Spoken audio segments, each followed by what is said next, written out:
It's 5 p.m. this lovely Monday evening. Welcome to the world today. I'm Amarachi Ubani. Here's what's coming up on the program. Major incident declared in East London after a massive blaze engulfed the whole apartment block, forcing evacuation of dozens of people. Plus, the United Nations calls for calm after Israel and Hezbollah said airstrikes in a major escalation in the Middle East. The world today starts now. Welcome back. Still watching the world today. We're in East London now, where a major incident has been declared after a fire engulfed a whole building in the town of Dagenham. The incident forced the evacuation of more than 80 people from the residential block, with 2 people taken to hospital. At least 20 people were rescued and 4 others treated at the scene by paramedics. The Assistant Commissioner of the London Fire Brigade, Patrick Goulburn, says the cause of the fire is currently unknown, but a full investigation will take place in due course. He adds that everyone in the building has been accounted for. UK Home Secretary Yvette Cooper thanked firefighters and emergency services for their bravery and swift response in tackling the blaze. Around 225 firefighters and 40 fire engines were sent to the scene to tackle the blaze after the alarm was raised at 2:44 this morning. It was a narrow escape for a woman who lives on the 6th floor of the apartment block that was engulfed by a fire in East London. Identified as Florida Katun Wasagwake, she's said to have been 6 months pregnant. Katun said she looked out her window after she saw the fire and smelled smoke. She saw people running down the stairs as the smoke got heavier. Another resident who lives on the 1st floor of the building said he got out of bed after one of his neighbors kept dancing or banging on his door. Then he witnessed explosive flames and was thankful he'd gotten out to safety. In the meantime, nearby residents have been told to keep their windows closed and avoid the area despite the invisible flames. Tragedy in Iceland after an ice cave partially collapsed while a group of tourists were visiting a glacier in southern Iceland. According to authorities, 4 people got stuck under the ice, but only 2 of them were rescued. They sustained serious injuries and were airlifted to hospital in the capital. Police said in a statement the call about the collapse came at 3 p.m. on Sunday when 4 people out of a group of 25 tourists and their tour guide were hit by ice while exploring the cave. Officials say the collapse was not likely related to a Friday volcanic eruption in southeast Iceland, which occurred about 300 kilometers from the ice cave. A search operation is underway to rescue the other 2 missing people still trapped in the ice cave. And in Pakistan, officials have confirmed the death of 23 people in Musakel district of Balochistan following an attack by gunmen. The incident has been condemned by Prime Minister Shehbaz Sharif. Reports say the gunmen forced the passengers out of their vehicles to conduct an identity check, allegedly singling out those from Punjab to be shot before setting the vehicle on fire. The attack happened overnight on a highway in Balochistan province, where security forces are battling sectarian, ethnic, and separatist violence. Militant group Baloch Liberation Army is taking responsibility for the attacks. Over the past 24 hours, the BLA has launched a series of attacks on multiple government installations, including police stations and security forces camps across the province. From one tragedy to another, this time in West Africa, where there's been an attack on a village in northern Mali near the Algerian border. According to the Tuareg-led groups, on Sunday, 21 civilians were killed, including 11 children. This attack on the village of Tanzouatine marks the largest number of civilians killed by drones since the breakdown of a peace agreement between the country's ruling military junta and armed pro-independence groups in northern Mali last year. Strikes come a few weeks after the Malian army and mercenaries from the Russian-based Wagner group were defeated by Tuareg rebels and fighters from the Jamaat Nusrat al-Islam wal Muslimin and Al-Qaeda-linked group. The Tuareg majority groups say they continue the fight for Azawad independence, which is the strategic framework for the defense of the people of Azawad in northern Mali.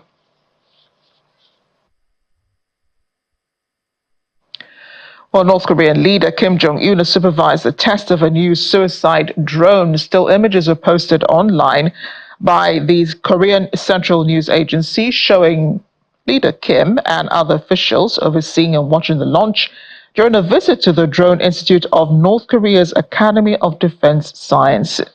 The North Korean leader has been modernizing his country's military and developing its weapons capabilities amid rising tensions with the United States and South Korea.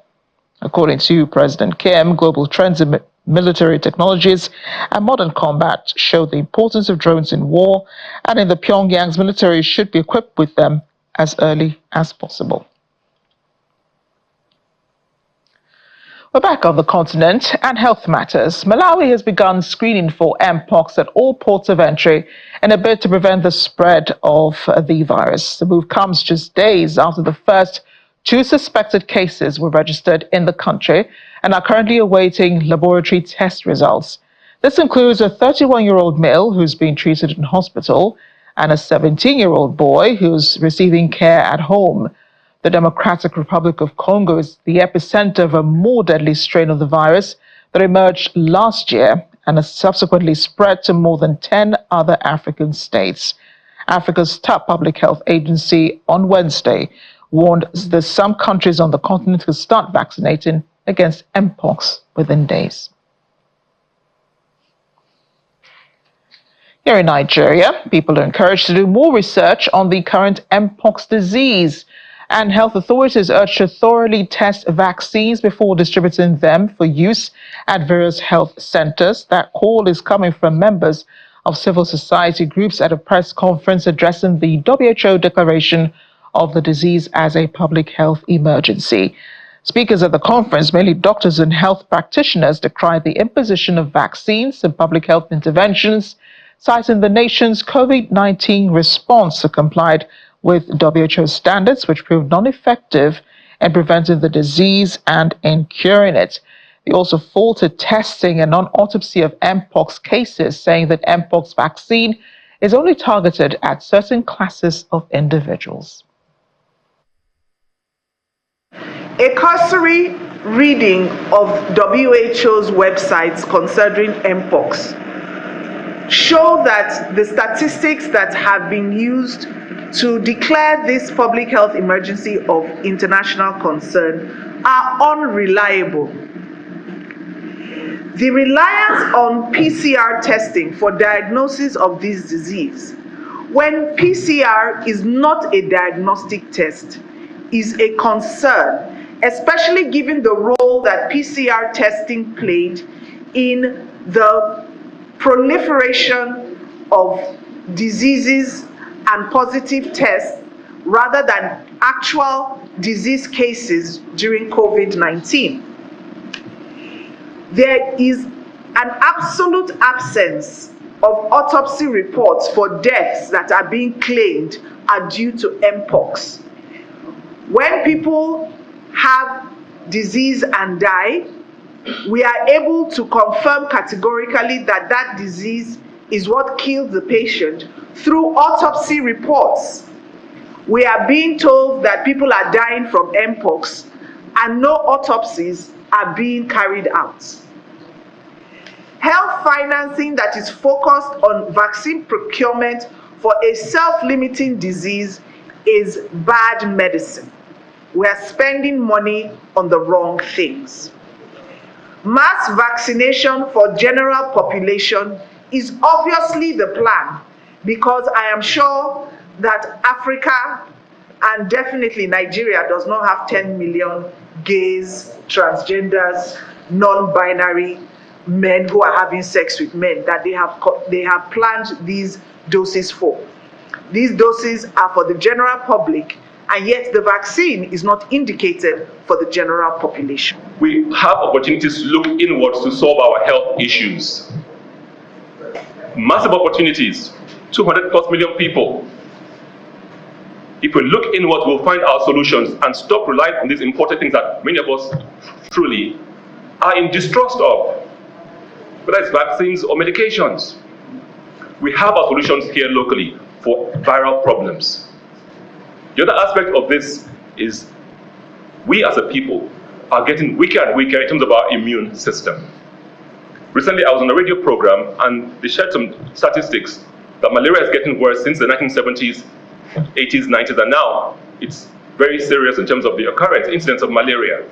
And my response was because over the years, we've done things that have undermined our immune systems. Whether it's malaria, it's COVID, or it's Mpox, we must start looking inward. How do we improve our body metabolism, our body defense systems to withstand all that is going to be sent our way from. Joining us now to discuss this further is medical doctor and founder and CEO Gold Incorporated, Dr. Gold Bombs. Thank you for joining us on the program today. Thank you so much for having me. And you had a really robust conversation about this earlier today. I was there, you were there. It's one of the reasons you're here. So the WHO says that Mpox is a public health emergency, but you disagree with this. So how do ordinary Nigerians interpret your position? Are you asking people to disregard what the WHO is saying?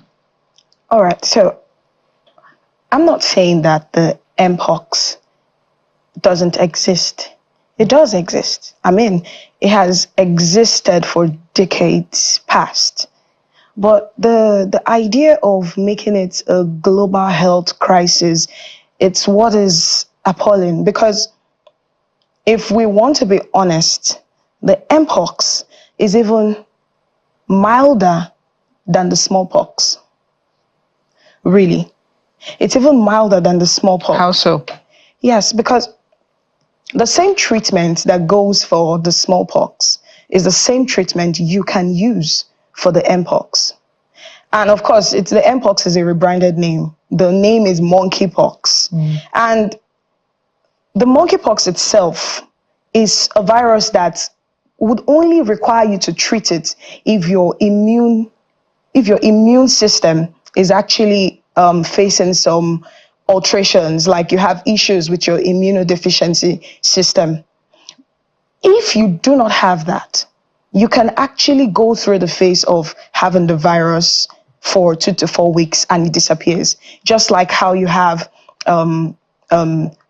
coughs and all the other things, and then they go away on their own. That's the same way the Mpox can actually go. So the whole thing surrounding it now is a propaganda, making it instill fear into people to believe that the Mpox is actually a global health crisis when it's not really.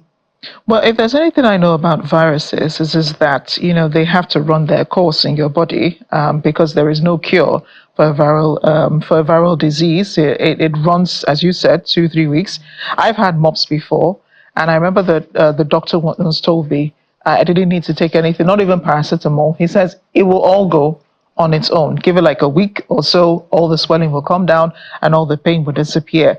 So you're saying that the WHO is literally fear-mongering, amongst African populations. But are you saying that Mpox is not prevalent now? Because they're saying that the spread of the disease now is more prominent than before. Because now you have Mpox not only in Africa, you also have Mpox outside of Africa. Countries like Sweden have recorded cases. Turkey, I believe, also recorded a single case.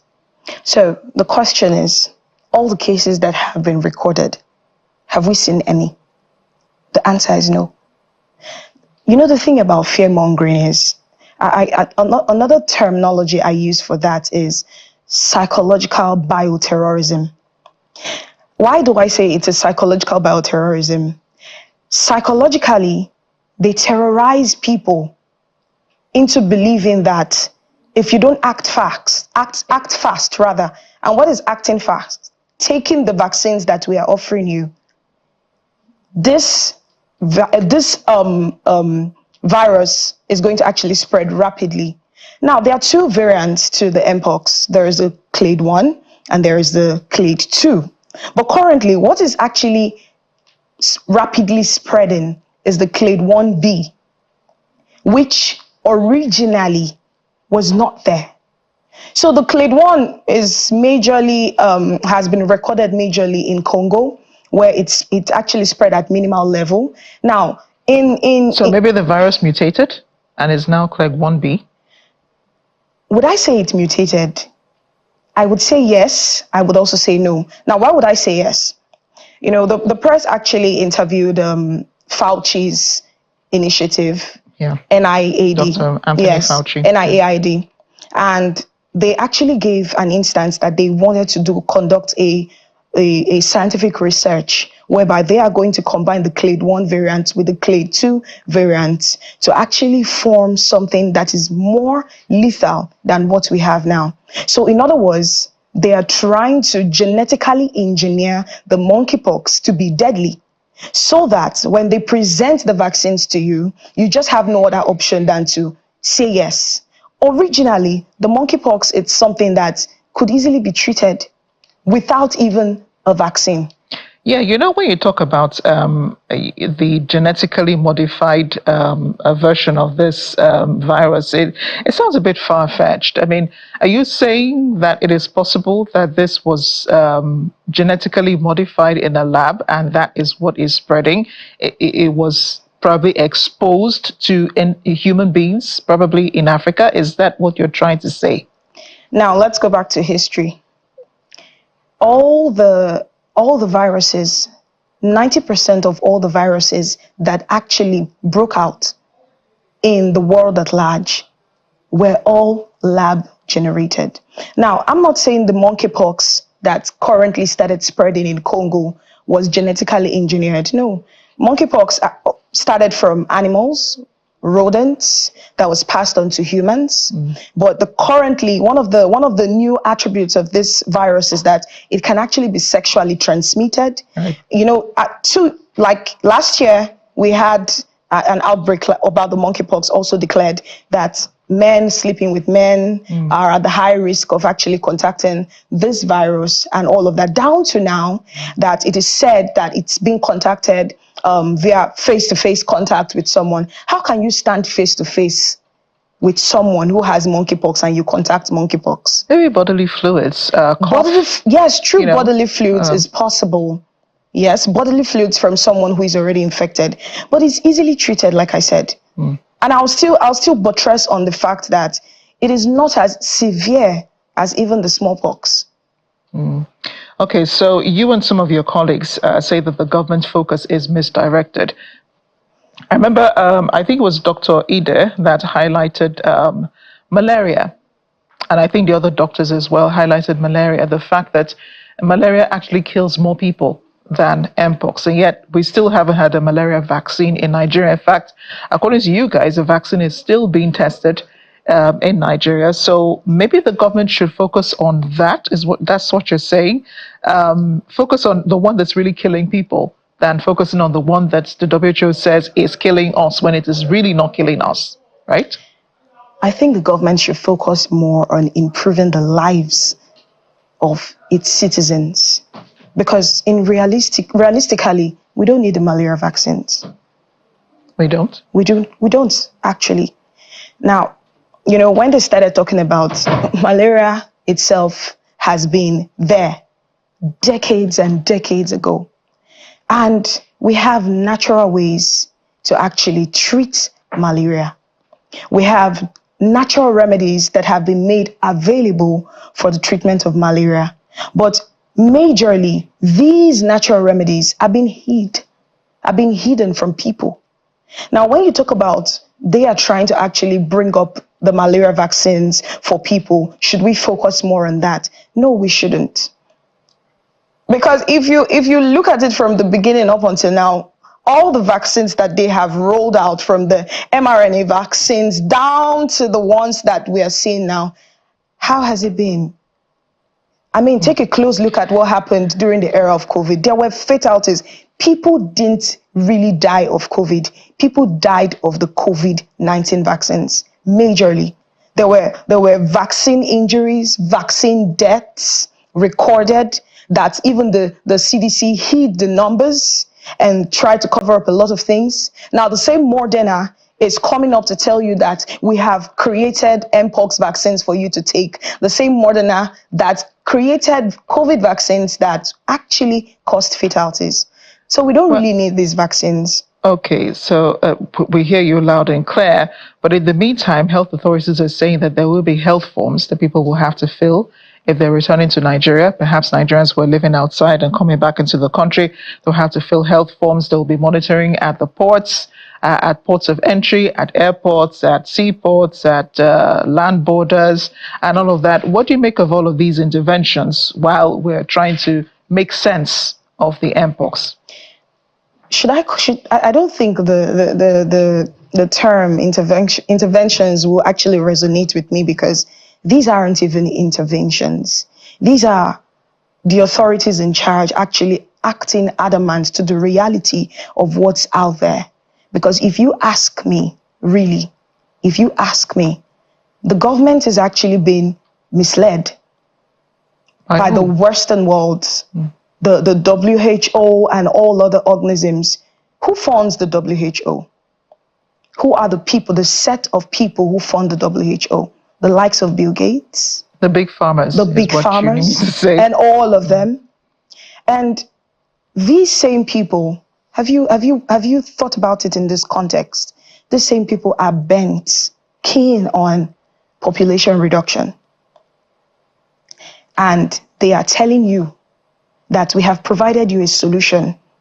The government, tell your people they should fill out forms, they should do this, they should do that, so we can help you improve their health. And you think it is what it is. We should actually rethink. Dr. Goldbombs, this has been quite the conversation with you. Thank you so much for making time to be here. We'll be reaching out to you. Hopefully, we'll have more conversations on mpox and perhaps other viral diseases. Thank you for being here. Thank you very much on The World Today. For having me. Welcome back. The war in Sudan now. UN aid teams are reporting huge challenges in protecting people from a second deadly cholera outbreak after more than 16 months of heavy fighting, combined with flooding and ongoing access obstacles. The UN Refugee Agency, World Health Organization, and the United Nations Office for the Coordination of Humanitarian Affairs all underscore the various problems each agency faces in order to provide food and healthcare services to Sudanese. The UNHCR representative in Sudan, Christine Hambrook, says the needs are huge. In addition to cholera, famine is still ongoing in Zamzam camp near El Fasher town with deepening hunger crisis. We have seen quite large numbers of cholera cases in Kassala. Kassala is an important area for us, hosts a large number of refugees, but also internally displaced. So far, we have 119 cholera cases in 3 refugee sites in Kassala, and 5 refugees have passed away, regretfully, of the disease. You can imagine refugee camps, displaced camps are sites where people live on top of each other. They are hugely overcrowded with the movements of Sudanese and also refugees from Khartoum, from Wal Medani, from the Darfurs to the east, to Gedar of Kassala. All these areas have become hugely overcrowded. The water systems that were in place do not have the capacity to respond. There really needs massive investments. On the ground, we are still facing some obstacles and some challenges. Either because there is a miscommunication between the decision makers and those who are on the field, or because there are other issues. Of course, this is in addition to other challenges due to floods and the quality of the roads. The vaccination campaign already started, and we used the 51,000 doses that were already in the country. So the vaccination in Kassala State concluded yesterday. So we were aiming to reach the 97% of the target population. Now, the good news, as I mentioned, is that we got the approval of getting additional 455,000 doses of cholera vaccine. So this is the good news in the middle of this horrible crisis. South African President Cyril Ramaphosa has emphasized the just energy transition framework will be a crucial evidence-based tool guiding the country's shift from a carbon-intensive economy to a greener, cleaner future. The Presidential Climate Committee presented this framework to him earlier this week.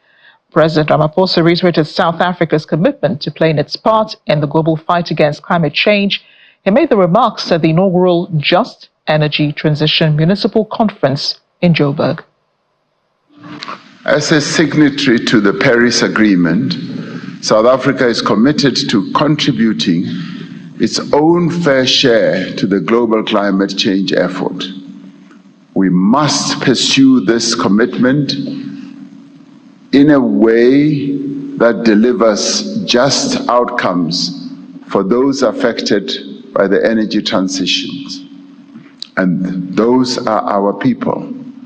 We must pursue it in a way that contributes to inclusive economic growth, to energy security, as Minister Ramaphosa was saying, and ultimately to ensure that as we transit, our people are not left behind, and that we create employment. South African President Cyril Ramaphosa. In the meantime, French President Emmanuel Macron says the French government was not involved in the arrest of Telegram founder and CEO Pavel Durov at an airport north of Paris. According to reports, Durov was detained after his private jet landed at the Le Bourget airport. Durov is accused of failing to take steps to curb criminal use of his messaging app, Telegram. He was born in Russia, now lives in Dubai, where Telegram is based. He holds dual citizenship of the United Arab Emirates and France. Earlier this year, the 39-year-old made an appearance at a crypto conference in Dubai, where he emphasized his app cared about freedom, which includes the freedom of various users to express themselves publicly. We at Telegram love blockchain. The reason we love blockchain, it's a technology of the freedom. We care about freedom. Even our logo, the paper airplane, symbolizes freedom to move in 3 dimensions. Freedom to communicate privately. Freedom to express yourselves publicly. We strongly believe in giving people freedom to build their own tools, their own apps, their own businesses on Telegram. In fact, we allow more freedom to third-party developers than any other major communication app. And we integrated blockchain technology into Telegram at such a deep level. I think we're unique among all big social media platforms here. Now, Telegram is the 6th largest mobile app in the world. It's the 6th most used and the 6th most downloaded. But we're different from the rest of these apps. We're different from the other top 5. You see, other apps, they sell user data, personal data to advertisers without sharing any ad proceeds with either users or content creators. First, we don't use your personal data to target ads. We don't sell your personal data to advertisers.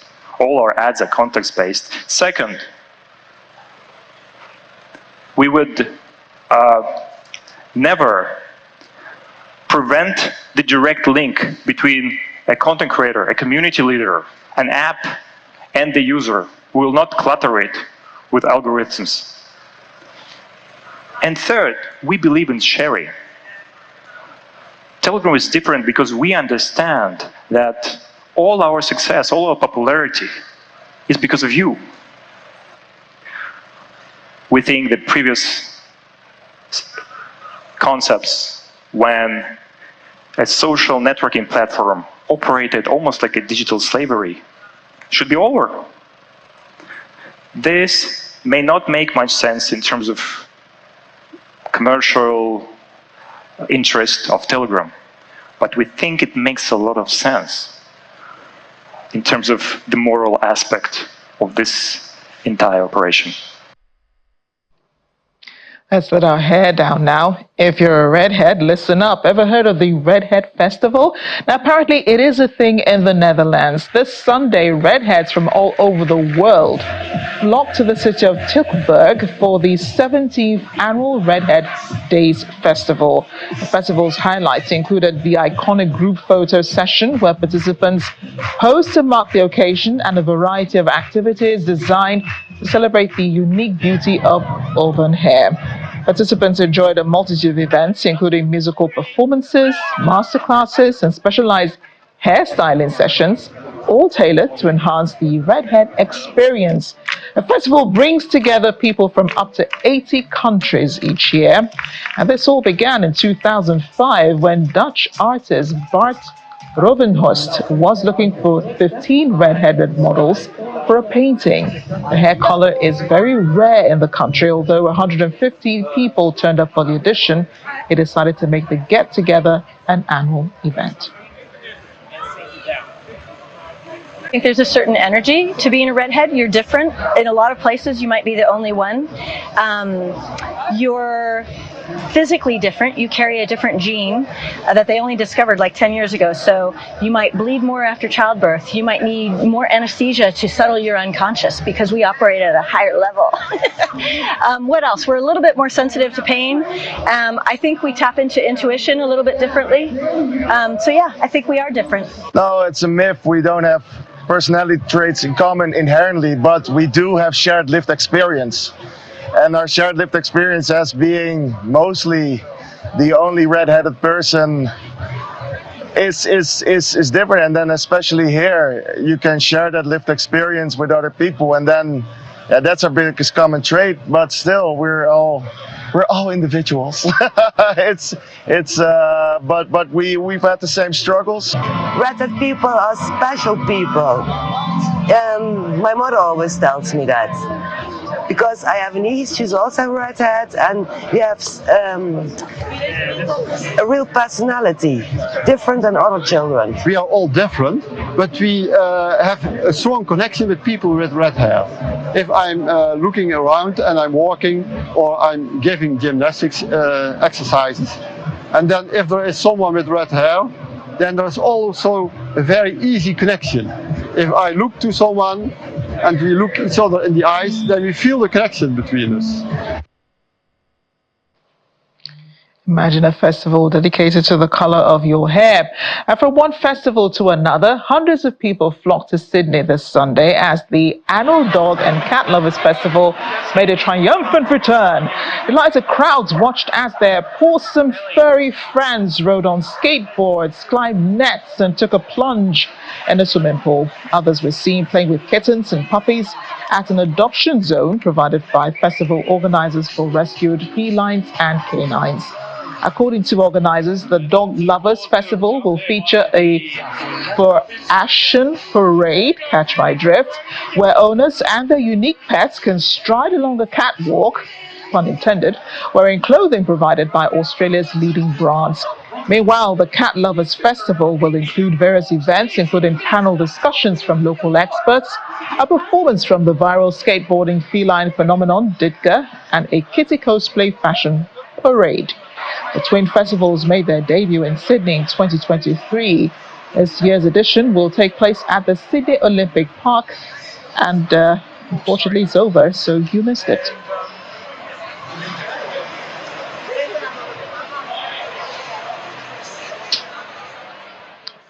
I hope they had fun. Thanks for watching The World Today. I'm Amarachi Ubani.